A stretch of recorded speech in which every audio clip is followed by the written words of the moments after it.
is it ethical to evolve a human body? It's not an easy question to understand, yet alone know the answer to. It might not even be a question that you've ever considered, but I think it's time that you do.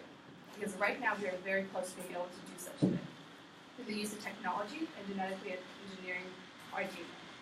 And I'll be explaining this through the field of prosthetics and a new technology called CRISPR. Prosthetics have been advancing throughout the last couple of years.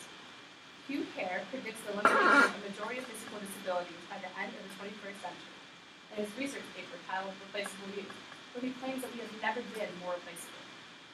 Hand prosthetics have new grip adjustments that are due to precise pressure sensors. So due to the size and the weight of the object being held, we can adjust accordingly. Also, there is a new app that you can download onto an iPhone that can have preset grip adjustments that can be changed locally throughout the day. Now prosthetics can also be powered by your mind. Matt Veal implanted a sensor into a patient's motor cortex, and after procedure, she was able to move the prosthetic with her mind. Since then, many other patients have had this procedure, and now a thought can correspond directly into an action instead of needing different contractions and muscles. Prosthetics have now also been implanted into the bone, muscle, and tissues, instead of only being suctioned or attached to the human body or limb. Prosthetics are also now essential for many people. Many people rely on certain prosthetics like heart valves that regulate the circulation of blood flow. Then science has also been adjusted. Prosthetics are now not only evolved for medical use of the disabled, but for advancements of the able. They have evolved to become something that maybe we would choose to have over not having. For example, Phonak hearing aids have created hearing aids that you can listen into a conversation 100 feet away without interference of any other noise in the area. You can have even 360-degree hearing. You can record, you can choose to hear white noise or eliminate white noise, and they can even put a phone in these mixes. Then there's CRISPR. And as you can tell, there is a reason we have an acronym. Discovered by Feng Zhang in 2013 at the Broad Institute at MIT and Harvard. It is essentially a way to cut DNA and insert a desired gene. It came from studying the uses of bacteria. When a virus attacks a bacteria, it injects it with its own DNA. But by using CRISPR, a bacteria is able to cut the virus DNA before it's inserted.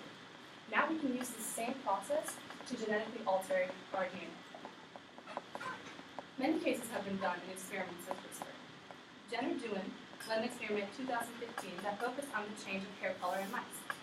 During the mice's embryonic phase, she cut the DNA of brown hair and inserted the one for black. And when the mice developed, it had black hair. Then Camille Khalid, director of Comprehensive NeuroAid Center at Temple University, successfully eliminated all HIV genes in the mice and rats tested. But up until recently, there had been no work done on humans. But a Chinese lab at Sun Yat-sen University successfully edited the DNA of a human embryo. By doing this, well, the human embryo, first of all, was not viable, so it wasn't ever intended to develop into a person, but it did prove that it was possible. Out of the 26 that were tested, 28 were successful.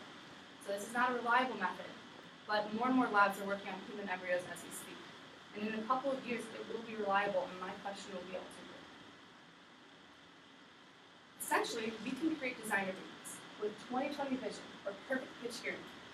And we can eliminate certain genetic diseases like Huntington's disease or Alzheimer's. And it is even possible to alter immune system cells to attack cancer cells. And then there's the realm of enhancement. We can take genes from certain species, such as extreme plants, that have adapted to live in extreme variations of temperature or a high abundance of radiation. We can take a gene, such as a radiation-resistant one, and insert it into our own genome, so we as a species can be more radiation-resistant should we choose to live in an environment much different than ours. We can make stronger bones, bigger bodies, more dense muscles, or even alter things like our eyes, so we can see in more wavelengths than we do right now.